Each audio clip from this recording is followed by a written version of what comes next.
Cajun folklore is butt fucking crazy, and this creature is just another example of why it's fucking crazy. If you want to talk about voodoo priests, slave owners, underground railroads, ghosts galore, or Bigfoot werewolf monsters, Cajun culture is where you want to be. And that's why today we're going to talk about the Rougarou, or the Lougarou, if you're an asshole about it. Hey everybody, my name is Clay, also known as the crew leader, also known as Crew.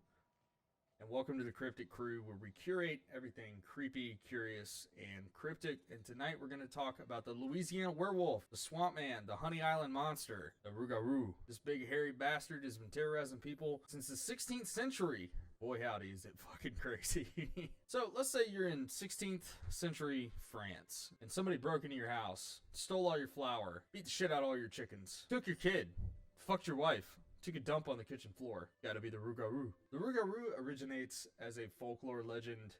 It is something that, like many folklore legends, was given as a thing to blame for weird happenings around the house, right? So if your kid went missing, if your house got ransacked, your flour all went bad, your crops are dying, they all got eaten or something like that, it was just another thing to blame something on. Much like the werewolves of England, the witches of Salem, and of course the fairies and fae of Ireland and Scotland. It's just another folklore creature to blame bad shit on. That's really where the Rougarou comes from. And for the rest of the video, I'm going to be pronouncing it Rougarou, because I think that's how Cajun people say it, and I'm going to do my best to say it like a Cajun person instead of like some dude who doesn't know what he's talking about saying Rougarou. I'm going to say Rougarou because it sounds cool and I feel cool saying it.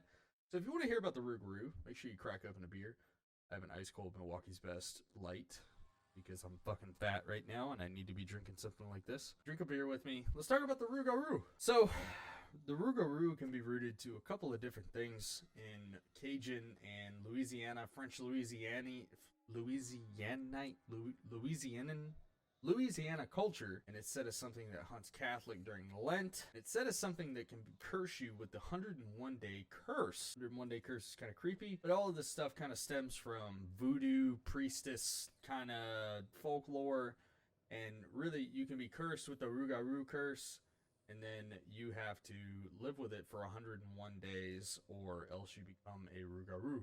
Can't tell anybody about your secret, or you become the werewolf. The 101-day curse also kind of plays into you having to pass it off to another human, and that being the only real cure for the 101-day curse of the Rougarou, which is said to have come from, once again, voodoo priestesses. Protections for the Rougarou are kind of funky.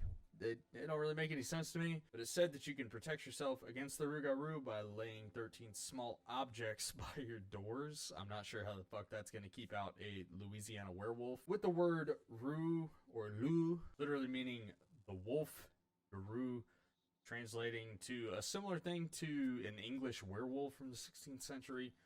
Lougarou literally just means wolf man. So, while a lot of people think of the Rougarou as a Bigfoot type creature, it really plays more into the werewolf, Michigan devil, I'm pretty sure that's what it is. We're going to cover that. Don't worry, we're going to cover the Michigan wolf man or devil. But the word's literally just meaning man wolf.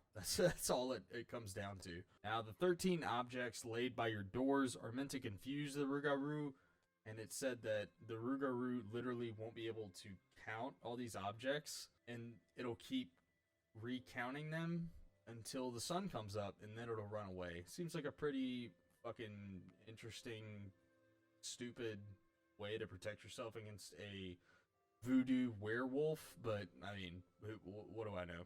The Rougarou is very well known in Cajun culture. There's even an annual Rougarou festival. There's multiple of these things. There's so many Rougarou things in Louisiana. It's kind of similar to the Mothman in that it's really a cult classic kind of deal. Everybody believes in it. It's used by parents to scare their children. If they don't behave or if they don't come back when they're supposed to, the fucking Rougarou will get them, right? It sounds crazy. But believe it or not, there is a little bit of possibly, maybe, factual evidence to back up a Rougarou's existence. And it's pretty... It looks weird. I'll show you what I mean. Now, I'm pulling this from a website called the Cryptids Fandom, and this is known as the DeRitter Roadkill. So this is kind of a weird, sort of, maybe, it happened. Like, it definitely happened, but the evidence that gets pulled from it can kind of be skewed either way. It's not necessarily true, but it is interesting to read, and it's something that's pretty cool. So, 1996, Louisiana. Woman named Barbara Mullins is driving down Highway 12. So she's driving down Highway 12, and she sees something dead on the side of the road. Probably not that out of occurrences for people in Louisiana. I'm sure they see deer, raccoon, possum, coyote, hog, turkey, you fucking name it. There's dead stuff on the side of the road on every highway in America, really. So she thinks it looks pretty weird. She turns around, goes back to this dead animal, and she pulls over and starts taking pictures of it. And here is a picture of the animal. So you look at this animal, it has insane fur. It has an almost unintelligible face. And according to Barbara Mullins, it has ape-like appendages. But with the pictures, it's really, really hard to tell whether or not it has digits. That's what she claims. She's also claiming that it has small pointed ears, which are, once again, not uncommon in wildlife. So it could be something really interesting to look into if you're into the type of cryptid side of things. This is the cryptid crew, for the love of God. So Barbara, in her examination of this carcass, she decides or claims that it is the size of a Saint Bernard. Now, if anybody's ever seen a Saint Bernard, they're huge. They're fucking gigantic, right? So, of course, a government entity has to come in and take a look at this thing. So they take the carcass. The Florida Fish and Wildlife Department, they take the carcass, they examine it, they claim it to be a toy Pomeranian. So, if just for reference, here's a toy Pomeranian, and here's a Saint Bernard.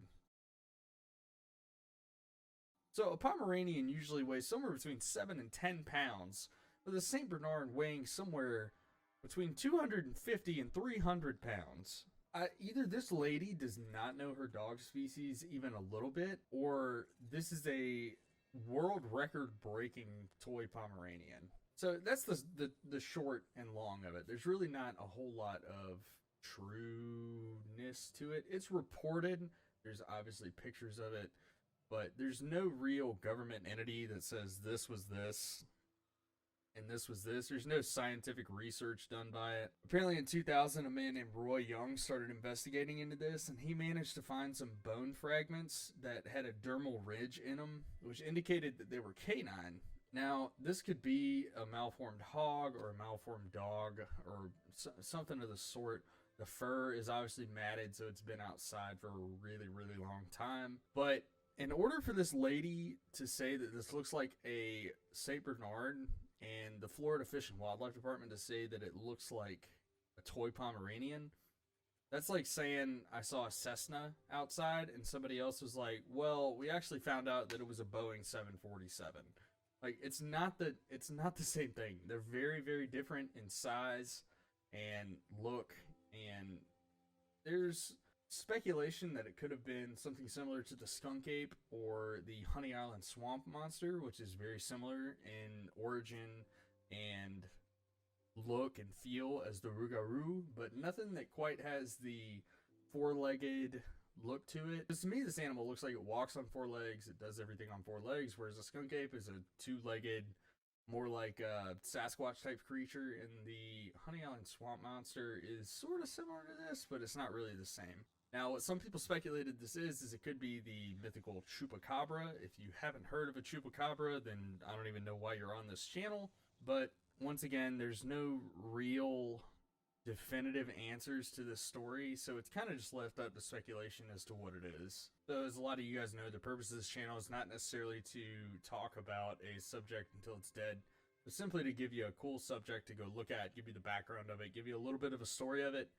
There aren't really any good, like, butt-fucking wild stories of the Rougarou anywhere on the internet that I could find. There's a couple of Reddit threads talking about some Rougarou encounters, but none of them really appear to be genuine. They all kind of look like creepypastas, to be honest with you. So if you're interested in the Rougarou, there's actually a really good TV series on A&E about it. It's called Cajun Justice Rougarou. It's an A&E special. I thought it was really fun to watch. But obviously, when it comes to cryptids, you have to search for real stories, and there aren't really any real stories of this being spread around, other than the odd Reddit threads that look like creepypastas, or I shouldn't have gone to sleep tonight posts or some shit like that. There's really nothing definitive on the Rougarou. So if you've seen a Rougarou, if you have a Rougarou experience or something like that, boy fucking howdy, I would love to hear about it in the comments. I would love to see you guys talking about the Rougarou or other cryptids that are similar to it. The next episode of the Cryptid Crew should be either covering the skunk ape, which I actually have a real story of the skunk ape, and a real personal story that was featured on the Weird History Eerie Tales podcast. My boys Moses Soria, Josh, Achi. Don't worry, I didn't forget about you either, buddy. So I appreciate you guys featuring my skunk ape story on their Bigfoot special. If you guys want to find out about their podcast, it's linked in the description below. They're a bunch of really good dudes, and they put out fantastic content from everything from serial killers to chupacabra to Bigfoot Halloween specials. They're awesome. They do a really good job, and they actually inspired me to create this YouTube channel. So if you have a Rougarou experience, please put it in the comments down below, or hop in my Discord. That'll also be in the description down below, and we can chat about it there. If you want to hop in for some video games, I also do video games on the side at Crew Dog Gamer on YouTube. The link will be in the description. I hope you guys have enjoyed the curation of the creepy, cryptic, and curious tonight, and I will see you guys later. I'll have a good one.